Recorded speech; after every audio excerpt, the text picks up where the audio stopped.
You've heard him all over. He's in clubs and colleges. He's on Huffington Post. He's done all kinds of funny stuff. His material is everywhere. Let's give it up for funny guy, Lee Mays! Give it up for Patsy V, everybody! Let's give it up for Wassy for putting this together. Awesome. Now, I know I look like I don't belong up here. I get that. I do know that I look like I belong 500 feet away from a school.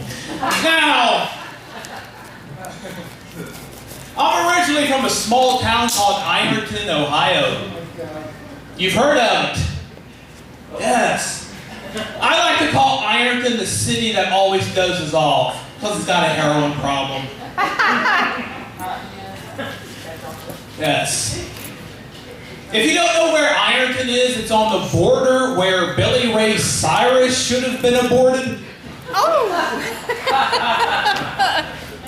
Put it this way, Ironton is so white trash it makes Carlisle feel better about itself. I don't know how. Tomorrow's Thanksgiving, are you excited? Yeah, kind of, sort of. I get it. You're thankful tomorrow, but on Black Friday, you're going to punch an old woman in the face over a $20 TV, right? No, I gotta work. You gotta work? That sucks. I don't know about you guys, but I'm getting sick and tired of hearing about all these mandates, right? Who else, right? Seriously, if I wanted a mandate, I would just go to prison. Have my hair braided by some guy named Bubba. Do you guys remember the song by John Mayer, Your Body is a Wonderland? Do you remember? My body's more of a county fair. Seriously, my body isn't a temple, it's more of a trailer park. I was raised in a trailer, actually. Yeah, couldn't tell that, right? It was small, so my parents would say, if this trailer's rocking, don't come knocking. But I was a fat kid. So I would say, if this trailer's rocking, it's just me trying to pull up my pants. I wore Husky in those days. That's what they called them in the 80s. I was raised in a holler. Y'all know what a holler is? Right? Hollers are great because there's so much privacy. Like, you can do things like, I don't know, fuck your cousin. You got this look on your face like, wow, I don't live in Franklin. I've never heard of sleeping with your sibling. Or you can do other things like bury a body. I live outside of Columbus now. It's 45 minutes outside, northwest of Columbus. A little town called Richwood. And it's Amish country, and I hate the Amish. Put it this way, if I wanted to buy an overpriced apple pie from a woman with a beard, I would just go to Walmart. I'm Generation X. You remember Marilyn Manson? Yeah, you do. In the 90s, do you remember it was rumored that Marilyn Manson had his ribs removed so he could suck his own dick? You remember that? I was a bit overweight in the 90s, so I had my ribs removed so I could tie my shoe. I am Generation X, you know, it smells like Teen Spirit, but I'm getting to the age where it's more like smells like Icy Hot. Just got invited to go to my high school class reunion recently, and I'm not going to that shit. If I wanted to see the people I went to high school with, I would just put a sign outside my house that says free copper.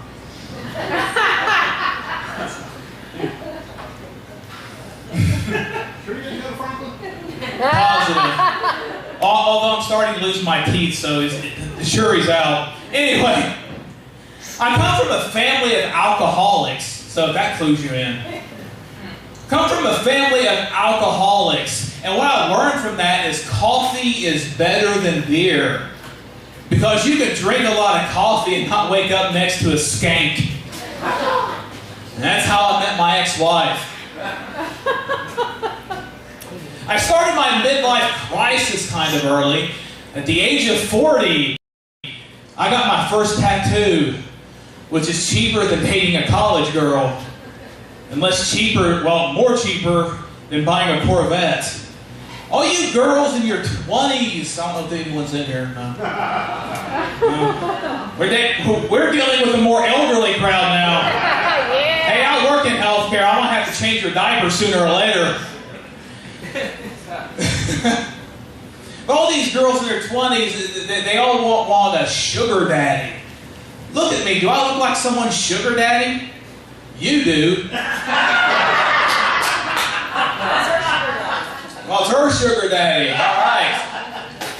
See the size of that rock. That can't be someone's sugar daddy. Now, if a lady wanted something from Brenda Center, and got your 90-day savings patch, boo. Is anyone here divorced? Yeah, well, I figured you were. You seem to have that award-winning personality that all men love. But 2019, the year 2019 was like a country song for me because my wife left me. Now, it wasn't like one of those good country songs like He Stopped Loving Her Today by George Jones. It was more like the kind of country song that makes you vomit, like Fancy Like. This will be my actual first Thanksgiving without my wife. My ex-wife, rather. But I have a lot to be thankful for. Like, not being married to that bitch. Now, I have an ex-wife, a baby mama, and a soon-to-be ex-wife. Well, an ex-wife, rather. So clearly, they're the problem, right? I recently heard that my ex-wife is dating a Muslim. Right? And there's nothing wrong with that. There's certainly nothing wrong with that, white people.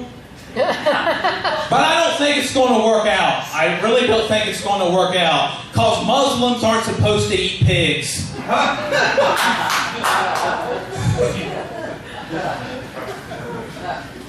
But I knew my marriage was failing early on, right? Because my ex-wife could remember the names of all of our pizza delivery guys, but not my birthday.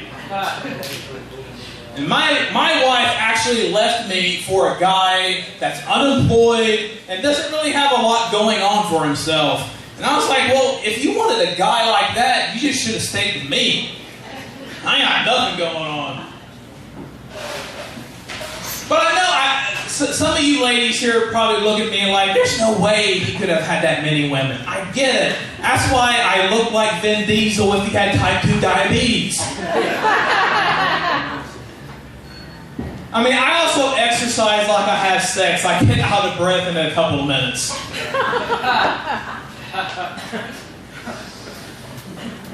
Going through a divorce, I am looking for a rebound stripper.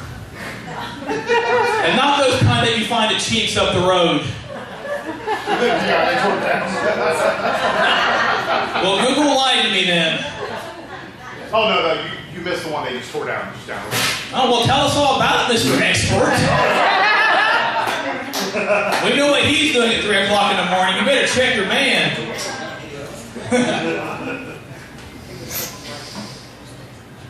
I do have a great girlfriend now, have a wonderful girlfriend. The best part about that relationship is that the only thing that I have to do is inflate her.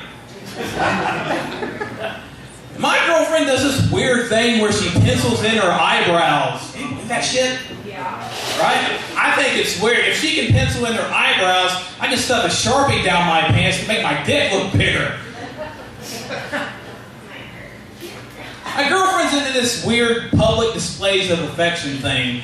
I'm not really into it. I guess it's because I used to be in prison.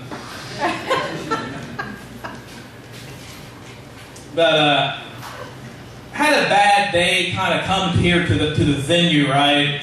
My girlfriend had the audacity to say that I have my head up my ass. Right? And I was like, if that was true, then there would be no room for the gerbil.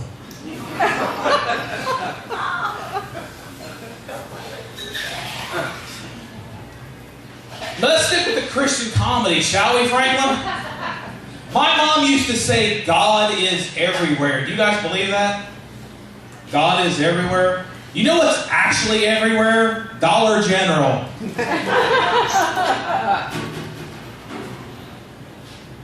I used to do a lot of drugs for this joke.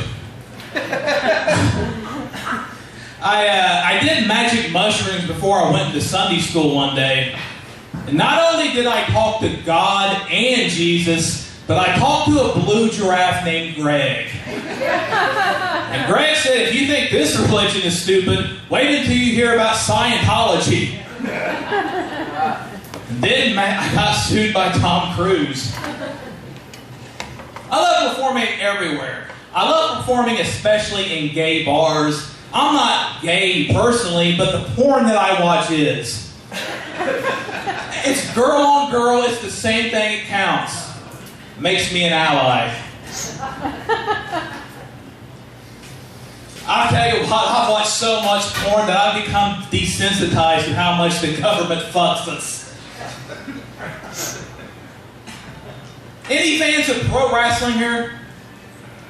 Come on, this is Frank, one person. I love female pro wrestling fans. Love female pro wrestling fans because they're experts at putting my head between their legs.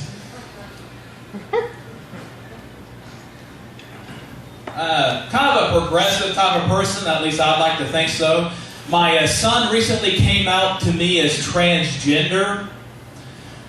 I always thought he identified as female because he was always trying on my lingerie.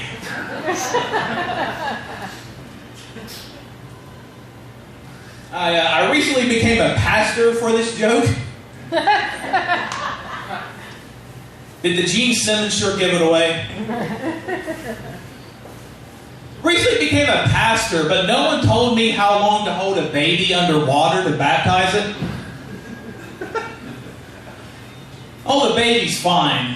It's now in heaven.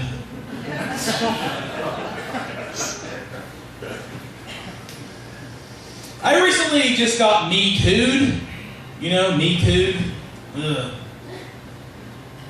But if that blow-up doll didn't want it, then why was it lying naked in my dad's closet?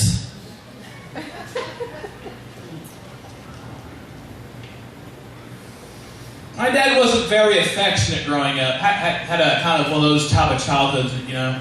He wasn't very affectionate. He didn't even want to hold me, my mom, or a job. I read more comic books than what a 46-year-old man should. I know I don't look 46. Thank you. But I used to think my dad was Thor, the superhero Thor, until I realized he just like hitting me in the head with a hammer. But I was a fat kid growing up, obviously. And my dad used to try and scare me into losing weight, right? Like he would say things like, Lee, if you don't lose weight, you're going to die of a heart attack. And I was like 8. Then he'd say things like, Lee, if you don't lose weight, we're going to put on your tombstone, here lies Lee, nice and sweet. He died because he had too much to eat. My dad ate shit like potato chips, pork rinds, he had gout, and he died of a heart attack back in 2005. So you want to know what I put on his tombstone? Here lies my dad. He wasn't rich. He died because karma's a bitch.